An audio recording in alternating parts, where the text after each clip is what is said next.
¿Qué pasa si el detalle más pequeño que vimos en pantalla no es un guiño estético, sino la llave que reescribe el final de Stranger Things?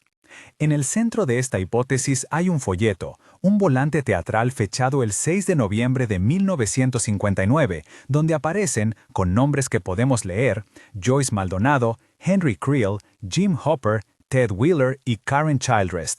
Si esa lectura es correcta, y si interpretamos la escena como algo más que Easter egg, entonces ese papel cambia la forma en que entendemos la conexión entre el origen del mal en Hawkins y el desenlace personal de su antagonista. Hoy vamos a desglosar qué vemos exactamente en ese folleto, por qué la fecha importa, cómo operarían estas piezas dentro de la lógica narrativa de la serie y, lo más importante, por qué Joyce podría ser la palanca emocional que desbloquee a Henry Vecna.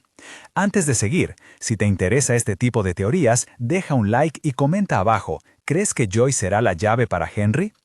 Empecemos por lo visible, sin apresurarnos. En la secuencia donde Max se adentra en la mente de Henry, hay un plano fijo sobre un volante antiguo.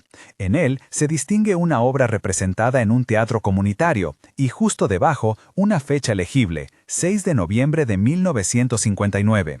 Junto a ese dato, encontramos una lista de nombres que se solapan con personajes que, años después, aparecen en Hawkins: Joyce Maldonado, Henry Creel, Jim Hopper, Ted Wheeler y Karen Childress.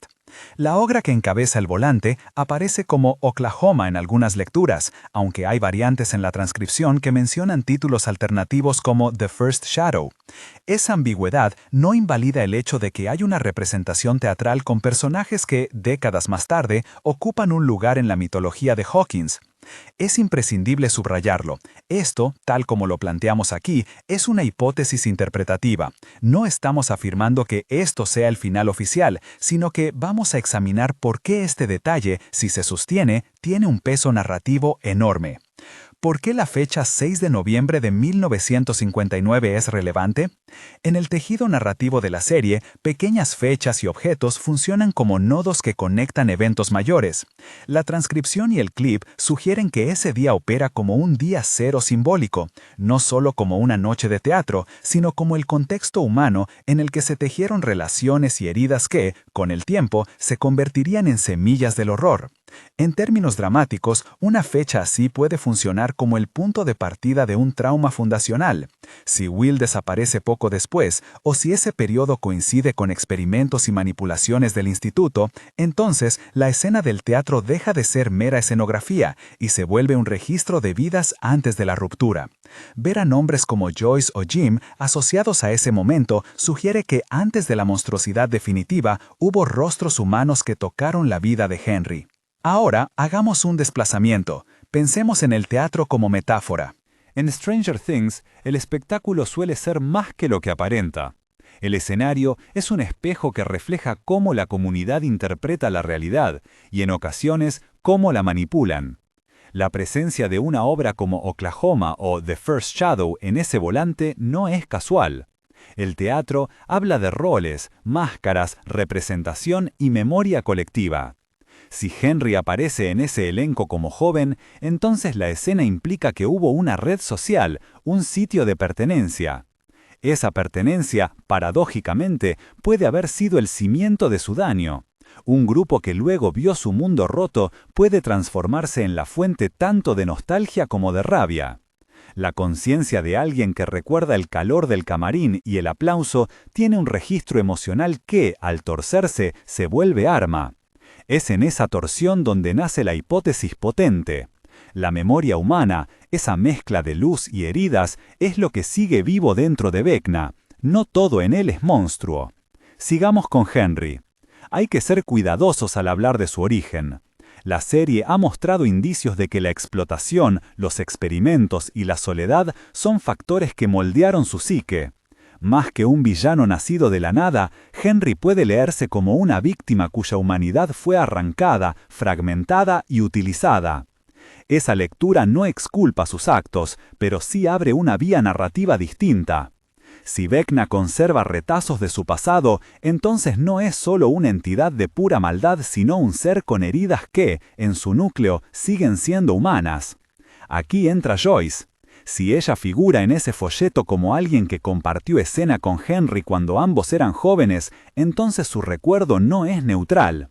Podría ser una de las pocas presencias humanas que quedó fijada en la memoria de Henry, una figura que, por alguna razón, Vecna no borró del todo. Es preciso detenerse en este punto y preguntarnos, ¿por qué un antagonista así no eliminaría a alguien como Joyce? En términos puramente tácticos, borrar a un testigo o a una figura que causó consuelo sería esperable.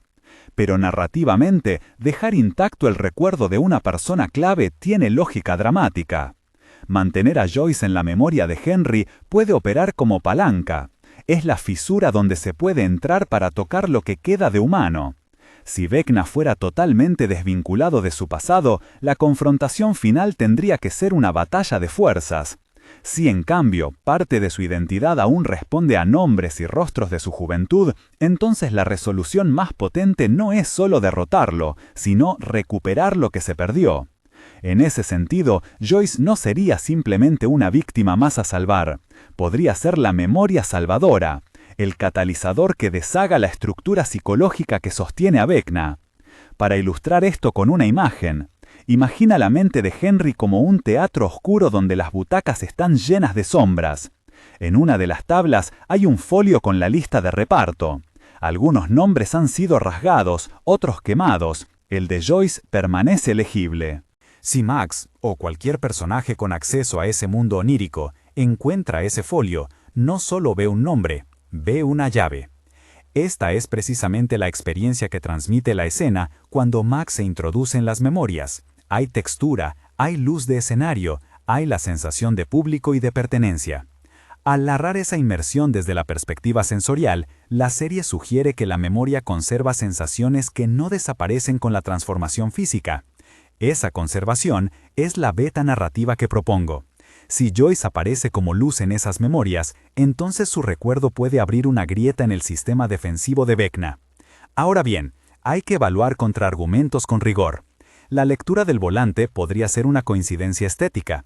La fecha podría estar ahí como ambientación histórica sin significado causal.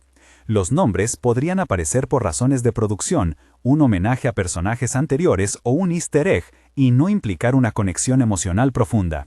Además, la transcripción que sirvió de base a esta teoría tenía variantes en el título de la obra y en el nombre del antagonista. La versión canónica que todos conocemos se refiere a Vecna. Es imprescindible condenar cualquier salto apresurado, no hay base para afirmar parentescos de ningún tipo, ni para sostener que este hallazgo sea, por sí solo, el cierre definitivo de la trama. Lo que sí podemos hacer es colocar esta evidencia junto al patrón recurrente de la serie, objetos pequeños que explican grandes verdades. Eso convierte una lectura prudente en algo plausible y, sobre todo, narrativamente coherente. Si aceptamos la hipótesis como plausible, ¿qué implicaciones dramáticas concretas tiene para el final? Primero, transforma la escena del enfrentamiento. En lugar de una lucha puramente física o fantástica, podríamos esperar una confrontación que juegue en dos planos simultáneos, el del duelo de poderes y el del duelo emocional. Imagina una escena donde, en la cámara de memorias de Vecna, Joyce aparece no como un peón a salvar, sino como un espejo que revela lo que Henry fue y lo que se convirtió. Su presencia podría provocar una reacción en cadena. Recuerdos reprimidos emergen, identidades fragmentadas se reconocen y, momentáneamente, la humanidad de Henry asoma. Eso no garantiza redención automática. Podría terminar en sacrificio, en arrepentimiento tardío o en una resolución ambivalente. Pero narrativamente sería un cierre que honra la tensión temática de la serie, la salvación a través de los lazos comunitarios y la confrontación de traumas. Segundo, ese enfoque explicaría por qué la serie insiste tantas veces en la idea de que Hawkins es un pueblo donde las vidas están entrelazadas. El hecho de que figuras de la infancia aparezcan en el volante refuerza la noción de que los personajes no son islas. Sus historias se cruzaron y esas intersecciones tienen consecuencias en el presente. Para los espectadores, esto proporciona una satisfacción temática. Un final que recurre a la historia emocional de personajes secundarios para resolver el conflicto mayor encaja con la estética de los creadores, que suelen recompensar la atención al detalle. Tercero, desde el punto de vista del antagonista, humanizar a Vecna no resta su peligrosidad, puede seguir siendo aterrador, pero transforma la naturaleza del conflicto. En vez de un monstruo a destruir, se plantea un hombre cuya agonía fue instrumentalizada. Eso obliga a los héroes a elegir entre destruir y rescatar, y ahí está el verdadero drama. La serie suele optar por soluciones que involucran sacrificio personal y la fuerza del afecto sobre la fuerza brute. En términos narrativos, dar a Joyce un rol central en la resolución permitiría un cierre emotivo que conecta con temas recurrentes como el amor maternal, la memoria y la reparación. ¿Cuáles son los riesgos de sostener esta teoría? Además de las obvias limitaciones de evidencia, hay un peligro narrativo. Que un giro así se sienta como una concesión emocional barata si no está bien construido. Para que funcione, los guionistas tendrían que mostrar las consecuencias, no solo decirnos que el recuerdo de Joyce hizo tal cosa. Habría que ver cómo se articulan las escenas, cómo reaccionan los demás personajes y cómo se equilibra la espectacularidad con la verosimilitud interna de la serie. También existe la posibilidad de que el volantín sea en última instancia un red herring, una pieza destinada a generar debate sin convertirse en motor principal del desenlace. Ambas opciones son perfectamente compatibles con el ADN de Stranger Things. Los Duffer Brothers han sembrado pistas tanto para recompensar a los fanáticos atentos como para mantener incertidumbre. Volvamos al corazón de la hipótesis y hagámoslo con la máxima claridad. Si aceptamos que Joyce aparece en ese volante junto a Henry en 1959, entonces es plausible que su vínculo, sea breve o profundo, sea una de las anclas emocionales que sobreviven en la mente de Henry. Esa ancla podría ser la grieta por la que se cuela la compasión, el punto débil donde los héroes no solo despliegan poderes, sino palabras, recuerdos y humanidad. En una propuesta narrativa así, el clímax no sería solamente una batalla de fuegos y relámpagos, sería una escena donde lo íntimo y lo mítico convergen. Una madre o una figura materna que encarna la posibilidad de reparación frente a un monstruo que, en su interior, todavía lleva el nombre de un joven que subió a un escenario y sintió el calor del público. Para cerrar, recapitulemos con precisión. La evidencia objetiva que nos lleva a esta lectura es el volantito con fecha 6 de noviembre de 1959 y la lista de nombres que incluye a Joyce Maldonado y Henry Creel, entre otros. La interpretación simbólica propone que el teatro funciona como mito fundacional y que la presencia de Joyce en las memorias de Henry explica por qué su recuerdo no fue aniquilado por Vecna. La implicación narrativa más potente es que una resolución emocional, posible reconciliación parcial, reconocimiento o apertura de la humanidad dentro de Henry, podría ser tan decisiva como un combate físico. Todo esto, repito, en clave de hipótesis, plausible, coherente con patrones previos de la serie, pero no una verdad confirmada por la producción.